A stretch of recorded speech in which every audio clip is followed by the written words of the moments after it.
आज के इस बी लॉग के अंदर हम स्ट्रेट ऑफ हॉर्मुज जो आपको सामने दिख रही है, हमारा रुपी जो फॉल कर रहा है, और वोडाफोन आइडिया जिसने कमाल कर दिया उस स्टॉक ने, हॉर्मुज की जो ब्लॉकेड है इसको देखेंगे, रुपी के फॉल को देखेंगे। और इसमें आज के इस वी लॉग के अंदर एक नई भविष्यवाणी आई है।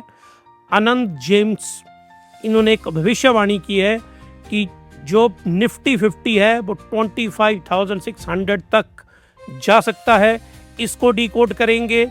साथ में आज वेडनेसडे को इवनिंग मार्केट इनसाइट, कैसी रही भारत की स्टॉक मार्केट, किस प्रकार से कौन सा सेक्टर रहा, ये जो फायर है वो किन किन सेक्टर के अंदर लगी, इसका एनालिसिस करेंगे। उसके उपरांत हम देखेंगे कि इलेक्शन के रिजल्ट क्या है, उनका क्या इम्पैक्ट पड़ा, एडवांस और डिक्लाइंस की रेशो, मार्केट ब्रेड्थ, उसको देखेंगे।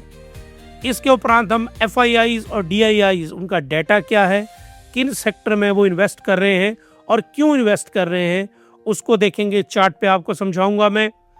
उसके बाद आगे हम जो सबसे इम्पोर्टेंट है, हॉर्मुज की ब्लॉकेड, और साथ में जो ब्रेंट क्रूड फॉल कर रहा है और उसमें कहाँ शॉर्ट पोजीशन बनी है, उसका एनालिसिस करेंगे। उसके बाद उसके मल्टीपल जो इम्पैक्ट हैं क्रूड ऑयल के, उसको देखेंगे। और फिर जो हमने इंस्टीट्यूशनल चार्ट बनाया हुआ है 4 मई का, इस पूरे चार्ट को मैं डिकोड करूंगा आपको इस अपने वीलॉग में। अगर आप लोगों को ये पसंद हमारा वीलॉग आते हैं तो सब्सक्राइब करिए, लाइक करिए और शेयर करिए। आगे आज के वीलॉग में ग्लोबल मार्केट कैसी रही वो देखेंगे, विक्स का स्टेटस क्या है उसको देखेंगे, इम्पैक्ट और रेंज को देखेंगे, और उसके साथ में हम चार्ट का एनालिसिस करेंगे विक्स का। उसके बाद जो आज मैं बड़े दिनों के बाद लेके आया हूँ, गोल्ड और बिटकॉइन, बहुत सारी लोगों की मांग आई तो गोल्ड और बिटकॉइन का एनालिसिस करेंगे हम यहाँ पे। बिटकॉइन का चार्ट है उसको देखेंगे, गोल्ड का जो चार्ट है उसका एनालिसिस करेंगे हम, और कौन से फैक्टर्स हैं जो मार्केट को इन्फ्लुएंस कर सकते हैं आने वाले दिनों में, उसको हम इन डेप्थ देखेंगे और कंक्लूड करेंगे अपने इस वीलॉग को। तो चलिए जी, हम स्टार्ट करते हैं अपना आज का ये वीलॉग।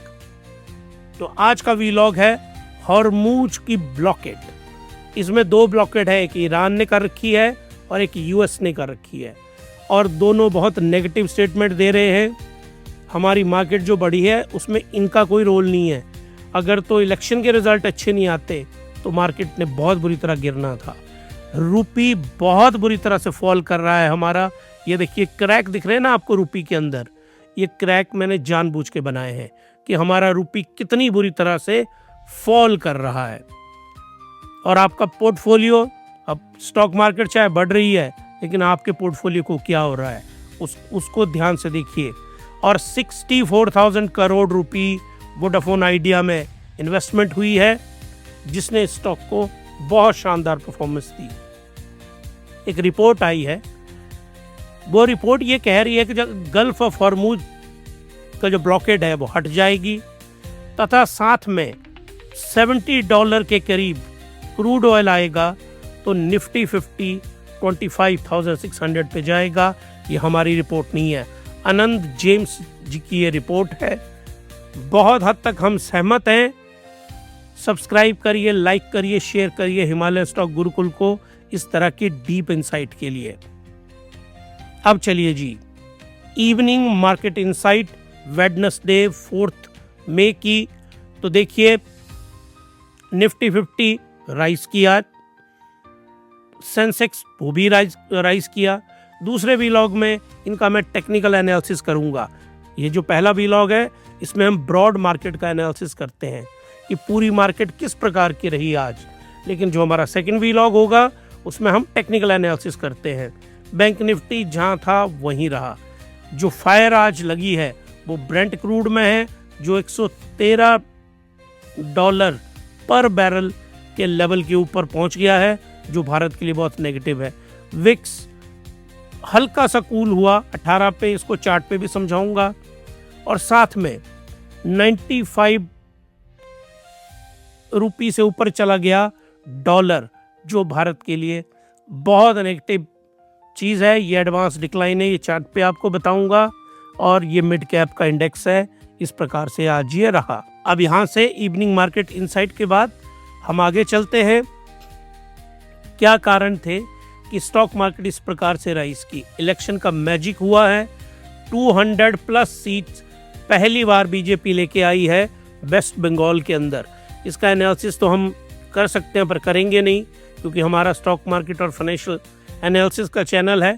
कभी अगर हम पॉलिटिकल चैनल बनाएंगे तो ज़रूर इसका एनालिसिस करेंगे। लेकिन बीजेपी वहाँ पे आई और मार्केट ने इसको बहुत पॉजिटिव माना। क्यों? क्योंकि बीजेपी एक राइट विंग पार्टी है और right wing is equal to capitalism. तो कैपिटलिज्म से मार्केट को क्या लगा? और स्टॉक मार्केट कहाँ से निकलती है? कैपिटलिज्म के अंदर से। कैपिटलिस्टिक आउटब्रस्ट कह लीजिए आप स्टॉक मार्केट। तो अगर कैपिटलिस्ट फेवर वाली पार्टी सत्ता में आती है तो स्टॉक मार्केट को भी पॉजिटिव संकेत मिलता है और फेवरेबल आउटकम ही रहा। रिजल्ट भी उनकी फेवर में रहा और सेंसेक्स भी बढ़ा, निफ्टी भी राइज किया, मिड कैप भी और पीएसयू बैंक भी, ये भी राइज किए। एडवांस और डिक्लाइन की रेशो आप देखिए, 63% राइज किए और 36% डिक्लाइन किए। तो मार्केट की जो ब्रेड्थ है वो किसकी फेवर में थी? वो थी एडवांसेस। अब आते हैं सबसे महत्वपूर्ण, इसको आप ध्यान से देखिए इस चार्ट को। वो आते थे ना एक टीवी के अंदर, ध्यान से देखिए, वो सावधान इंडिया टाइप पता नहीं कौन सा था वो कार्यक्रम, उस तरह से। मतलब स्टॉक मार्केट का सावधान इंडिया, तीन ही चीज़ें हैं इस वक्त। एक एफआईआई पे सावधान, एक आप डॉलर के ऊपर सावधान और एक आप डॉलर वर्सेस रूपी और एक क्रूड ऑयल। यही है स्टॉक मार्केट को क्या कहते हैं, इसको शो स्टॉपर स्टॉक मार्केट के अंदर। तो चलिए जी इसको देखते हैं बहुत जल्दी से। अब ये डाटा हम लेके आए हैं, प्रोविजनल डाटा हमारे पास सिर्फ मई का है, बाकी फाइनल डाटा है। डाटा से इम्पोर्टेंट है एक कर्व को समझना।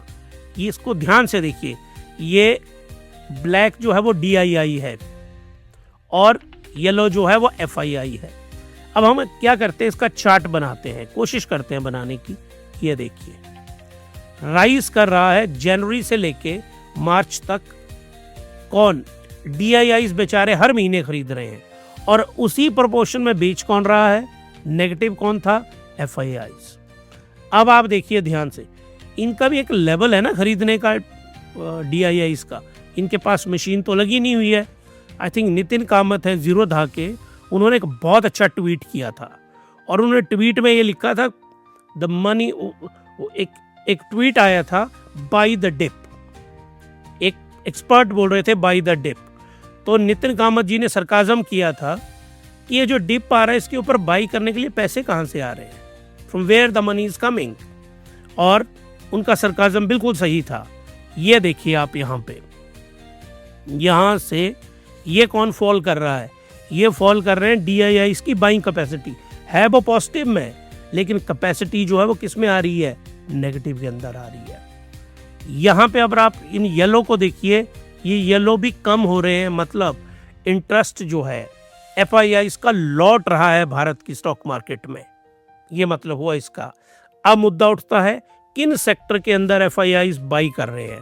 जो सबसे इंपॉर्टेंट सेक्टर है वो है फार्मा। फार्मा के अंदर जो बाइंग है वो FIIs ने बढ़ाई है और घटाई किस में है? IT सेक्टर में। और इसकी कर्टसी कौन है? Cloud AI। इसके ऊपर मैं अलग से व्लॉग बनाऊंगा। क्लाउड AI क्यों इतनी खतरनाक है? हमारे लिए तो बहुत अच्छी है, लेकिन कंपनीज के लिए, IT कंपनीज के लिए क्यों खतरनाक है? FMCG में वो बढ़ा रहे हैं, रियलिटी में वो बढ़ा रहे हैं, मेटल में। तो हमारा सजेशन है आपको कि आप फार्मा में भी जाइए और मेटल के अंदर भी जाइए, ज़रूर यहाँ पे बाई करिए। अब हम देखते हैं in depth analysis crude oil का। क्रूड ऑयल में जो शॉर्ट ट्रम्प फैमिली ने कर रखा था, कियोस क्रिएट हुआ वहाँ पे। ट्रम्प के जो आसपास के लोग हैं जिन्होंने इसको लॉन्ग किया पहले 126 पे, अब उन लोगों ने शॉर्ट किया कि नहीं किया ये कोई पता नहीं है, कोई खबर ऐसी आई नहीं है। लेकिन अब $107 के ऊपर वो स्टेबल होने जा रहा है।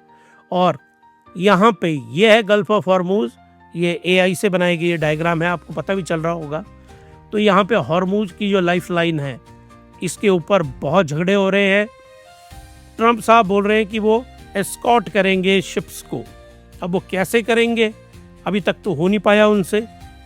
अगर वो कर पाते हैं तो पॉजिटिव किसके लिए है? रिलायंस इंडस्ट्री के लिए, क्योंकि इनके यहाँ ये क्रूड के शिप ने आना कहाँ है? रिलायंस की रिफाइनरी में आना है। फिर ONGC, HPCL, BPCL और निफ्टी एनर्जी, इन स्टॉक्स को भी बेनिफिट होगा अगर ये खुलता है तो। अब ये जो 85% है हमारा क्रूड ऑयल का, वो इंपोर्ट होता है, रूपी ब्लीड होता है। वो ब्लीड कैसे होता है? पहले हमको $70 देने पड़ते थे पर बैरल के, अब हमको $110 देने पड़ रहे हैं। तो हमें $40 एक्स्ट्रा पे करने पड़ रहे हैं ना। तो हमने जो एक्सचेकर में रखा हुआ पैसा था, अब हमें वो रुपी डॉलर में कन्वर्ट करने पड़ रहे हैं, इसीलिए हमारा रुपी और कमज़ोर हो रहा है। FIIs भाग रहे हैं, एक और रीज़न है DXY इंडेक्स है, ये स्ट्रॉन्ग हो रहा है तब भी भाग रहे हैं। तो हमारे लिए सब कुछ नेगेटिव है। ये साइलेंट ब्लीड हो गया यहाँ पे। और market reality, catastrophic future risk is being brutally priced into the market today. एक बात आप याद रखिए, मार्केट ने ये सारे सिनेरियो प्राइस इन कर रखे हैं। ये कॉन्सेप्ट मैंने आपको बहुत बार बताया है। मार्केट जिस तरह से ऊपर को जा रही है, मार्केट प्राइस इन करके चल रही है कि अगले 1 मंथ क्या होने वाला है, 2 मंथ क्या होने वाला है, 3 मंथ क्या होने वाला है। अब ये मैंने चार्ट बनाया हुआ है क्रूड ऑयल का, और ये चार्ट बहुत महत्वपूर्ण चार्ट है। आप हिमालयन स्टॉक गुरुकुल को इसलिए सब्सक्राइब करिए कि हम एक प्रोफेशनल चार्ट बनाते हैं। ये हिमालयन स्टॉक गुरुकुल का चार्ट है, ये देखिए। इंस्टीट्यूशनल बेस ये तो मार्च तक था, मार्च के टेन्यूर के बाद देखिए आप, ये राइज किया यहाँ तक, फिर ये यहाँ से फॉल किया। हमने क्लियरली यहाँ बताया था कि शॉर्ट करना है ऑयल को। जिन्होंने शॉर्ट किया होगा उन्होंने पैसे कमाए होंगे। फिर जब वो यहाँ आया, हमने इस रेंज पे बोला था कि दोबारा लॉन्ग करो, और अभी तक हम लॉन्ग ही बोल रहे हैं। We are not short on oil. Crude oil के ऊपर हिमालयन स्टॉक गुरुकुल बिल्कुल भी शॉर्ट नहीं है फिलहाल, हम लॉन्ग हैं। देखेंगे हम टेक्निकल एनालिसिस, हमारा टारगेट 10,300 10,800 पहले भी अचीव हुआ, दोबारा भी अचीव हुआ। ये 11,400 11,800 हमें ऐसा लगता है कि अगर ये लड़ाई एक बार फिर से शुरू होती है तो दोबारा ये इसको टच करेगा, नहीं तो ये यहाँ से दोबारा मुड़ के वापस आ जाएगा। हर एक लेवल हमने यहाँ पे डिफाइन करके रखे हैं। तो पहला टारगेट 10,300, दूसरा टारगेट 10,800, स्टॉप लॉस 8,420, और ब्लो ऑफ टारगेट होता है रेयरेस्ट ऑफ रेयर। तो वो कितना है? 11,400 से 11,800, ये वाला टारगेट भी यहाँ आ सकता है। अगर आपको पसंद आ रहा है हमारा ये एनालिसिस, तो हिमालयन स्टॉक गुरुकुल को सब्सक्राइब करिए, लाइक करिए, शेयर करिए आपके जितने भी दोस्त हैं साथ में। अब मिलते हैं आपके साथ एक नए व्लॉग के साथ।